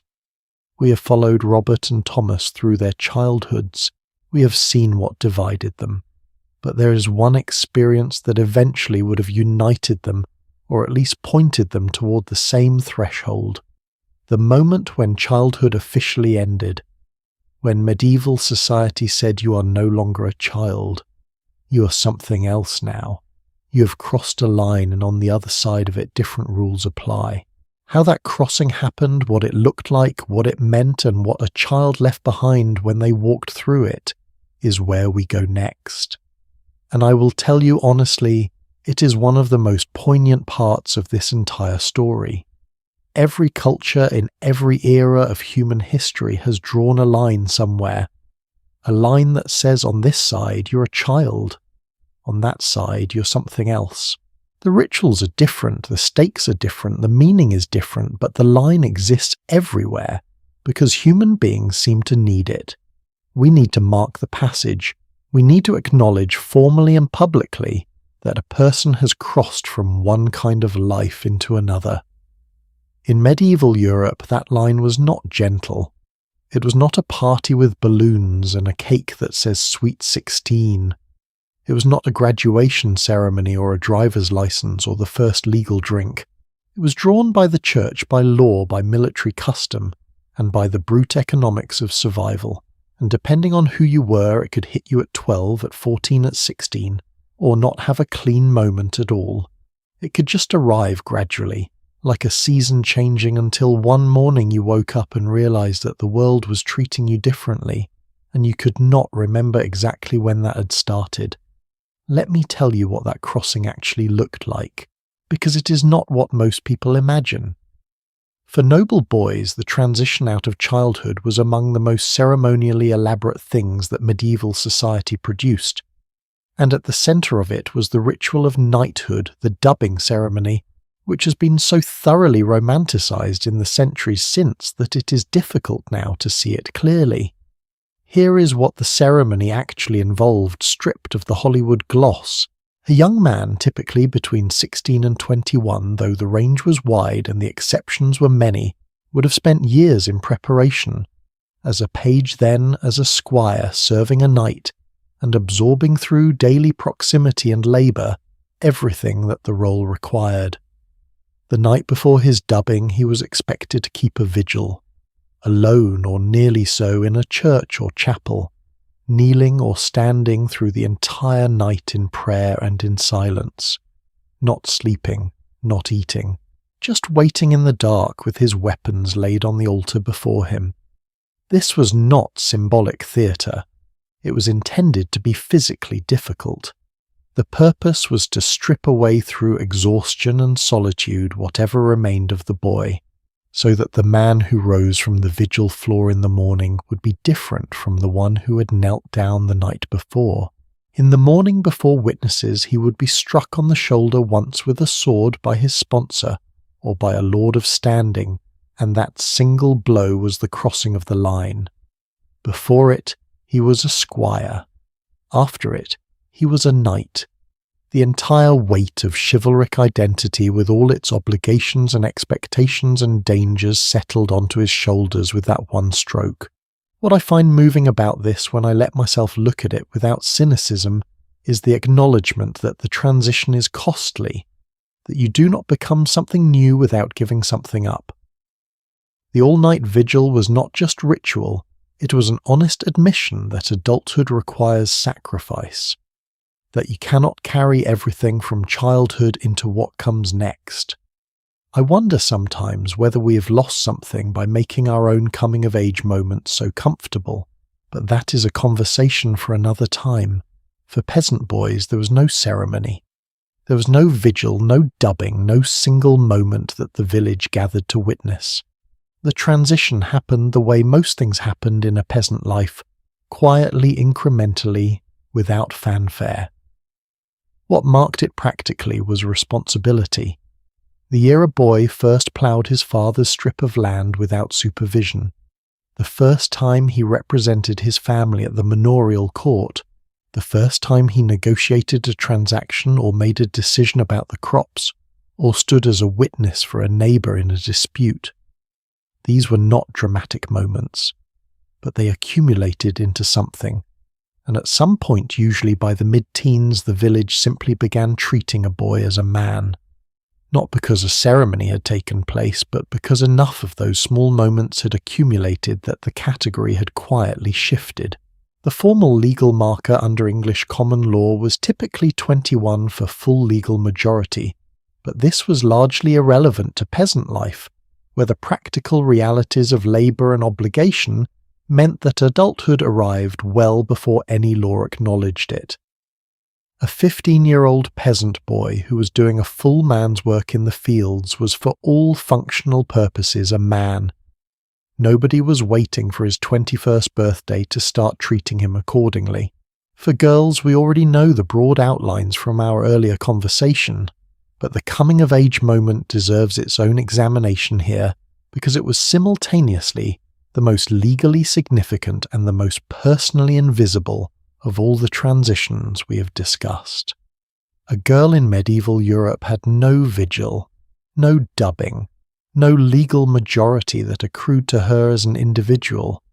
What she had was marriage, and marriage, whenever it came, whether at 14 or 20, was the single event that transformed her legal and social status entirely. Before marriage, she was her father's ward. After marriage, she was her husband's dependent. The transition was real and significant, but it was a transition into a different form of dependency, not into autonomy. There is a deeply human complexity here that I want to resist reducing. For many medieval girls, marriage was not purely a transfer of control. It was also the moment when they gained their own household, their own domain of management and authority, their own social identity separate from their parents. The lady of even a modest medieval household was a person of genuine standing in her community.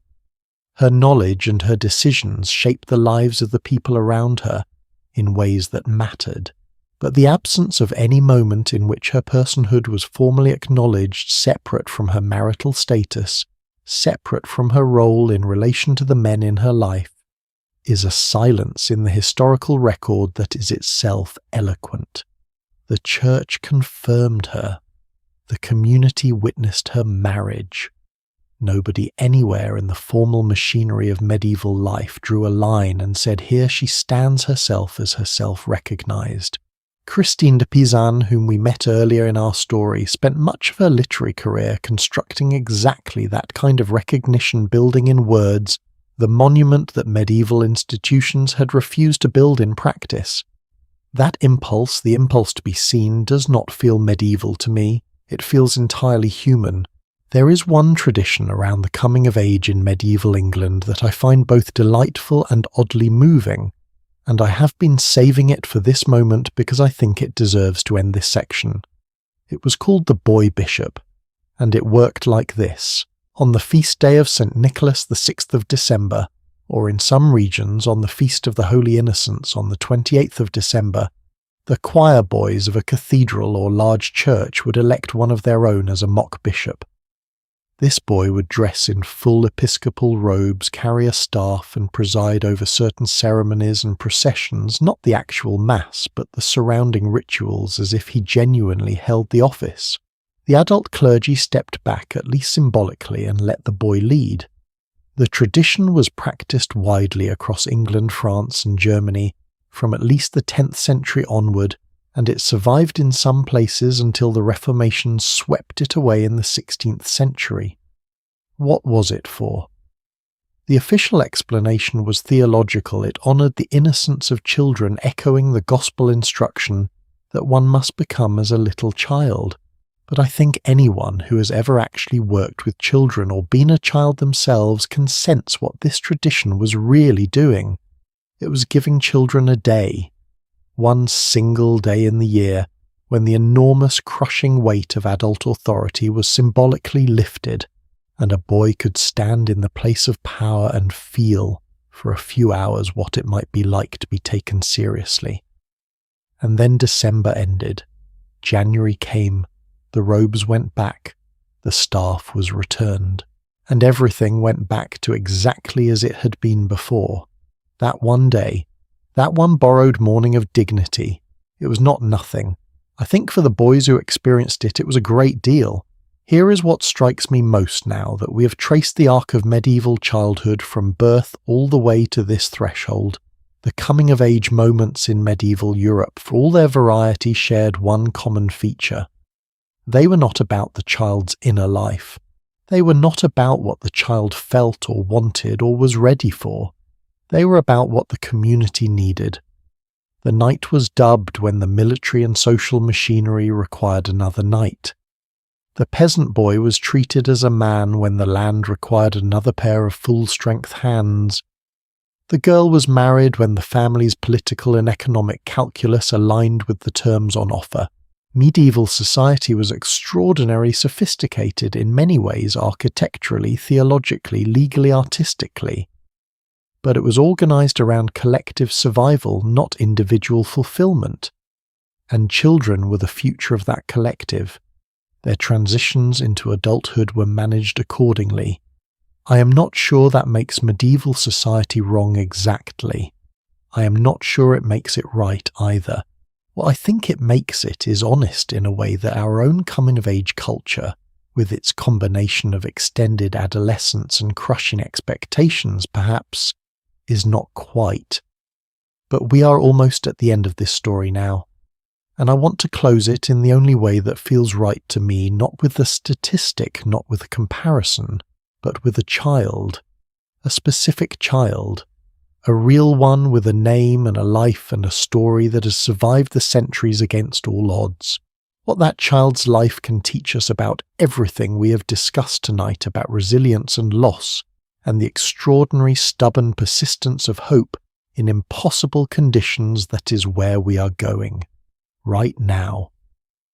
His name was William Marshall, and if you have never heard of him, I want you to hold that name for a moment before I tell you his story, because I think it is one of the most extraordinary stories in all of medieval European history, and it begins, like so many extraordinary things, in the most ordinary and terrible possible way, with a father who was willing to sacrifice his own child to save himself.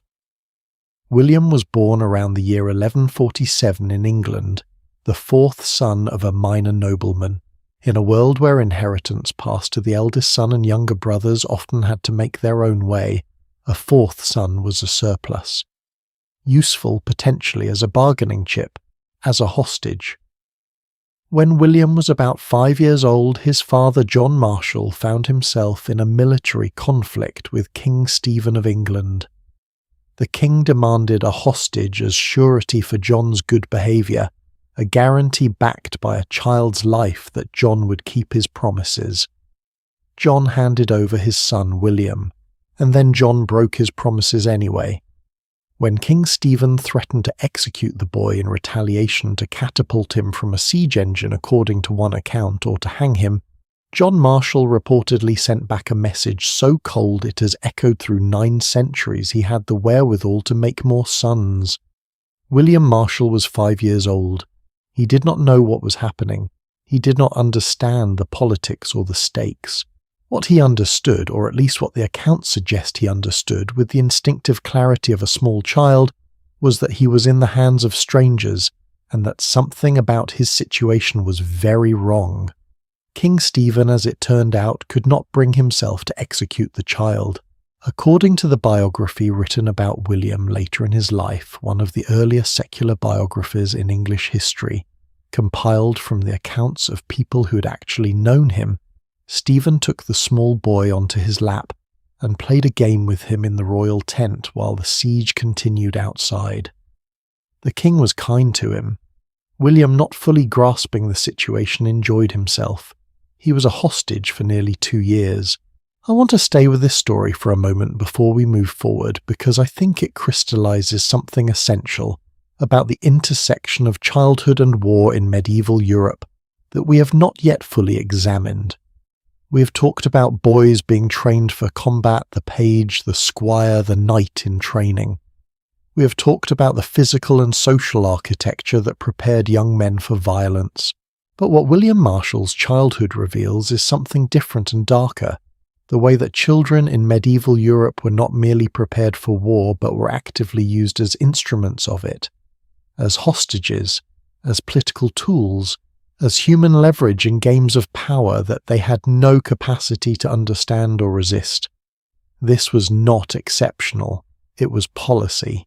The practice of taking noble children as hostages to guarantee a parent's loyalty was so standard in medieval Europe that it barely registers in contemporary sources as remarkable. It is mentioned in legal agreements, in chronicles, in diplomatic correspondence with the same matter-of-fact tone that one might use to discuss a financial deposit. The child was collateral. The child's welfare was conditional on the parent's behaviour. The child had no say in any of it. And the children themselves. What did they make of this? The biography of William Marshall, compiled around the year 1226, describes him looking back on his childhood hostage experience, not with bitterness, but with what sounds almost like confusion. A child's attempt to make sense of an adult situation that was genuinely beyond comprehension. He remembered King Stephen's kindness. He remembered a particular game they had played with plantain flowers, a real detail, specific and strange and entirely believable in the way that memories of childhood always are. He remembered not being afraid because he was too young to fully understand what fear was for. That detail about the plantain flowers, it stayed with me for a long time after I first read it, because it is precisely the kind of detail that could not have been invented. It is too small, too odd, too specific to be a literary device. It is the memory of a real child preserved across 8 centuries of a moment of unexpected tenderness in the middle of an experience designed to be terrifying. William Marshall's story did not end in that tent. He grew up, was eventually released, and became, through a combination of extraordinary skill, absolute loyalty, and what can only be described as a kind of indestructible moral consistency, one of the most celebrated knights in English history. He served 5 kings. He was described by his contemporaries as the greatest knight in the world. He lived to be over 70 years old, which was remarkable by any medieval standard, and which he almost certainly achieved in part because of the particular toughness of character forged in a childhood that had no cushions under it. But I do not want to tell his story as a simple triumph narrative, because the version of William Marshall that emerges from his biography is also a man shaped by loss in ways that never fully healed, a man who understood at the deepest level that loyalty was not guaranteed, that the people who should protect you might not, that you could be handed over by your own father and left to manage alone. These are not small lessons to carry. They are the kinds of lessons that either break you or make you unbreakable. In his case, they made him unbreakable. But I think we should be honest about the cost. William Marshall was a noble child with all the relative privileges that came with that, but the experience of childhood in close proximity to war was not confined to the noble class. Far from it. Peasant children in medieval Europe lived with the consequences of war in ways that nobles rarely did. A besieging army did not distinguish between the lord's lands and the peasant's fields when it needed food or timber or grazing for horses. A village that found itself between 2 opposing forces was simply consumed by both. Peasant children saw things and survived or didn't in circumstances that produced the kind of experience that we would now recognize as deeply traumatic, but that medieval society had no framework for addressing and no language for describing. Monastic chronicles from the 13th and 14th centuries across France and England include accounts of villages destroyed by passing armies, children found wandering alone after attacks, families displaced from lands they had farmed for generations. These are not detailed accounts. The chroniclers rarely slowed down to examine the individual human cost, but the pattern is unmistakable when you look across enough sources. War in medieval Europe was not something that happened to soldiers in a designated place. It happened in fields and villages and along roads, and it happened to whoever was there, including children who had absolutely no part in the decisions that brought armies to their doorstep. And yet, and this is the part that I find most extraordinary, most worth carrying away from everything we have covered tonight, those children survived. In enormous numbers relative to the odds against them. They survived disease, malnutrition, the politics of war, the weight of obligation, the narrowness of the roles they were assigned, and the complete absence of any institutional support for the inner life of a child. How I have been thinking about this question for a long time, and I do not have a clean answer. But here is what I think is part of it. Medieval children were not protected from reality. They were embedded in it from the beginning. They saw death up close regularly from early childhood. They understood scarcity in their bodies not as an abstract concept. They participated in the labor of survival from the time they could walk. And because of all of that, they built a relationship with difficulty that was fundamentally different from the relationship most modern children have with it. I am not saying this was better. I want to be careful here because the romanticization of hardship is itself a kind of cruelty, a way of justifying suffering that did not need to exist. Children should not have to grow up this way. They should be protected, nurtured, given time and space and safety to develop at their own pace. But I am saying that the resilience produced by that childhood, the particular tested, furnace-forged kind of resilience, that comes from genuinely hard circumstances met and survived was real. It was not performed. It was not the resilience of someone who has read self-help books or done breathing exercises. It was the resilience of William Marshall, 5 years old in a hostile tent, playing with flowers while his father gave them away. There is a detail from the medieval period that I have been saving for this moment, and I want to share it now because I think it is in its quiet way one of the most powerful things I have encountered in all of this research. In the 12th and 13th centuries, it was common practice in many parts of Europe for parents whose children had recovered from serious illness, from the fevers and infections and crises that we discussed earlier, to mark the event by making a small offering at the shrine of the saint they had prayed to. A coin sometimes, a wax figure, a candle, something that said we asked and you answered and here is our acknowledgement. What makes these offerings remarkable is not their material value, which was minimal, it is their volume. Shrines across England and France and Germany accumulated thousands of these small offerings over the centuries, so many that they had to be periodically cleared away to make room for new ones. What that volume represents, if you let yourself think about it, is thousands of individual acts of desperate hope. Thousands of parents kneeling in a church or at a roadside shrine, a sick child at home asking for something they had no ability to provide themselves, and then returning, coming back with their small offering to say it worked. They lived. Those children grew up. They carried whatever marks their illnesses left behind in their bodies. They grew into the labour and the obligation and the marriages and the wars that medieval adulthood required of them. They lived lives that history mostly did not record because they were not kings or bishops or famous knights. They were simply people. Medieval people in the full, complicated, painful, resilient, occasionally joyful reality of what that meant. We are almost at the end of this story. And I have one more thing I want to say, something that I have been working toward in a sense since the very first words of tonight's journey together. It is not a historical fact. It is not a statistic or a date or a name from a chronicle. It is something more personal than that.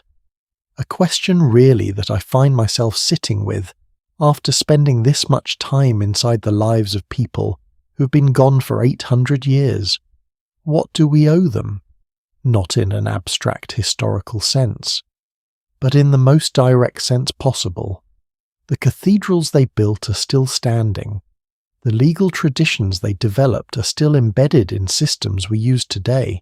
The agricultural knowledge they accumulated, the craft traditions they carried, the theological frameworks they argued over and refined across centuries, all of it fed in ways both direct and indirect into the world we inhabit right now.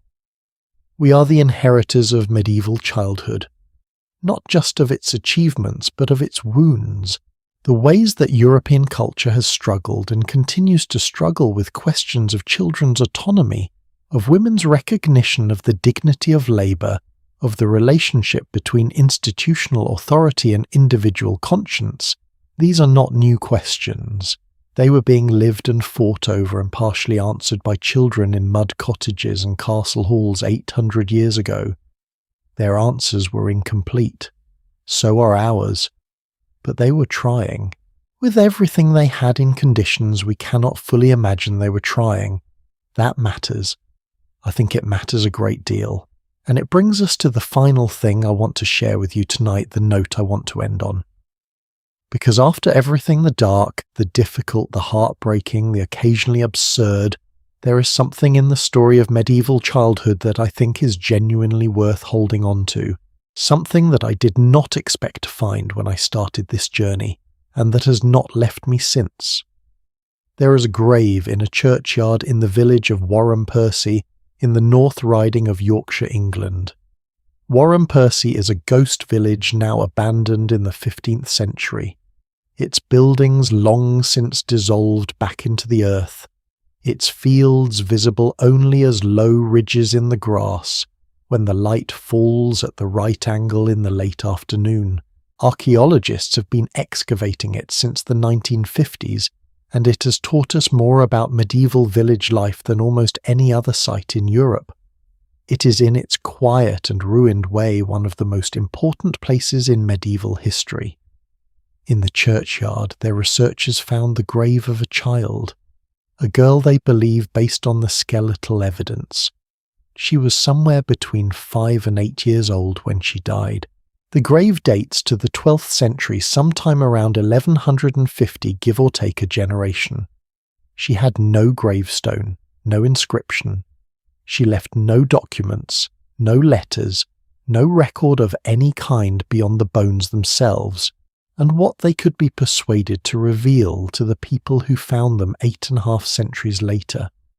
Her bones showed evidence of healed fractures, old injuries sustained earlier in her short life that had mended, evidence of the kind of physical stress that comes from a childhood of labour and limited nutrition, and evidence in the positioning of the burial and in the careful orientation of the body, aligned east to west in the Christian tradition toward the direction of resurrection of a community that had carried her to the churchyard with intention and with care. Somebody had buried her properly. Somebody had stood at that grave in the 12th century and said goodbye. I do not know her name. I do not know her parents' names. I do not know whether she had siblings who missed her, or a favourite game she liked to play, or whether she was the kind of child who laughed easily, or the kind who watched everything quietly from the edge of a room.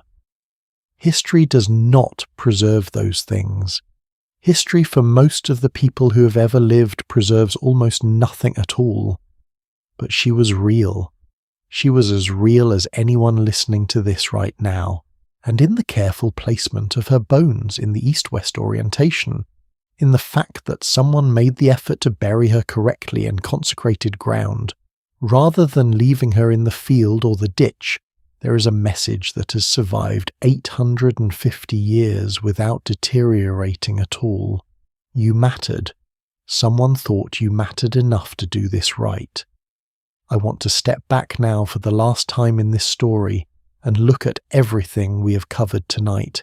Not to summarize, you've been here for all of it, and you do not need a recap, but to try to say the thing that I've been circling around since the very first words. We began in a dark room with a woman in labour and a thin line between life and death. We have travelled through baptism and oblation, through confession and feast days and the smell of incense. We have followed children through fields and workshops and cathedral schools and castle yards. We have met Christine de Pizan writing by candlelight and William Marshall playing with flowers in a hostile tent, and an unnamed monk spending an afternoon making a small wooden bird for a sick child he had no obligation to think about. and we have ended here in a ghost village with a girl who was 5 to 8 years old and whose name we will never know. What does all of this add up to? I have been wrestling with that question honestly, and here is what I keep coming back to. Medieval childhood was not a lesser version of modern childhood. It was not a rough draft, a failed attempt at the real thing that we eventually figured out how to do correctly. It was its own complete and complicated reality shaped by forces and constraints that we do not face and cannot fully imagine, but inhabited by human beings who are in every way that counts exactly as human as we are. They loved imperfectly just as we do. They failed their children sometimes and saved them other times and spent countless nights in between not knowing which it would be. They built systems that were unjust systems that pressed down on women, on peasants, on children born into the wrong circumstances, while simultaneously constructing within those systems pockets of genuine tenderness and genuine beauty that have survived to this day in stone and in words and in the small specific details that history occasionally lets slip through. The girl in the churchyard at Warren Percy will not be the last person who lived and died without leaving a record. History is overwhelmingly made up of people like her, people whose names are gone, whose voices are gone, whose specific joys and fears and private jokes are gone.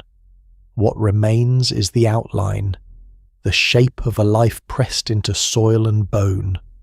But I think there is something important in choosing to pay attention to that outline, in deciding that the anonymous girl in the 12th century grave is worth pausing for, worth thinking about, worth letting into the story, even though especially because she cannot speak for herself. Because the alternative is to tell history only in terms of the people whose names we know. The kings and the bishops and the famous knights, and that version of history is true, but it is incomplete in ways that matter. It leaves out the majority of actual human experience. It leaves out the woman who brewed the ale that kept the village going through winter, the carpenter who made the small wooden bird, the mother who came back to the shrine with her coin and her gratitude, her child alive behind her. That is the history I am most interested in. Not because it is more pleasant, it is often very far from pleasant, but because it is more honest about what human life actually is. Here is the thing that I did not expect to find when I started this journey, and that I promised to tell you. I expected to find suffering, and I found it in abundance. I expected to find injustice. I found that too. I expected to find a world that was harder and crueler and less equipped to protect its most vulnerable members than the world we live in now. All of that is true. All of it is documented. None of it should be minimized. But I also found woven through all of it something that I can only describe as an extraordinarily stubborn insistence on joy, not as a denial of the difficulty, not as a performance of happiness in the face of suffering, but as something more elemental than either of those, a refusal at the most basic level of human experience to let the darkness be the whole story. Children who played knucklebones by streams when they should have been working, parents who placed carved wooden toys in the graves of children they could not save, communities that invented a tradition of letting a boy wear a bishop's robes for one day in December, not because it changed anything, but because a day of dignity is still a day of dignity. Pilgrims walking hundreds of miles to a shrine carrying a wax figure in the shape of a healed limb saying, "This happened. It was hard and then it got better, and I want to tell someone." That is not small. That is, I think, one of the most distinctly human things there is. The need to mark the good things, the need to tell someone we came through. We are living right now in a moment of extraordinary comfort and extraordinary anxiety simultaneously. We have access to medical care, to clean water, to food security, to legal protections, to educational opportunities that would have been genuinely incomprehensible to any child born in medieval Europe. We have all of that, and we are also in ways that are hard to articulate precisely struggling with our own relationship to hardship. with what it means to be resilient, with how to protect the people we love while also giving them the capacity to face what cannot be avoided, with the question of how much difficulty is too much and how much shelter is too much shelter, and where exactly the line falls between the two. I do not think medieval Europe has easy answers to those questions. I do not think looking backward ever provides easy answers, and I am suspicious of anyone who tells you it does.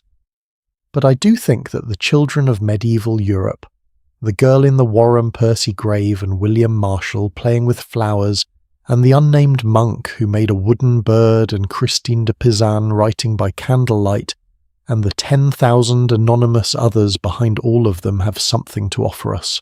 Not a lesson exactly, more like a reminder that the human capacity for endurance is older and deeper than any of the systems that try to contain it.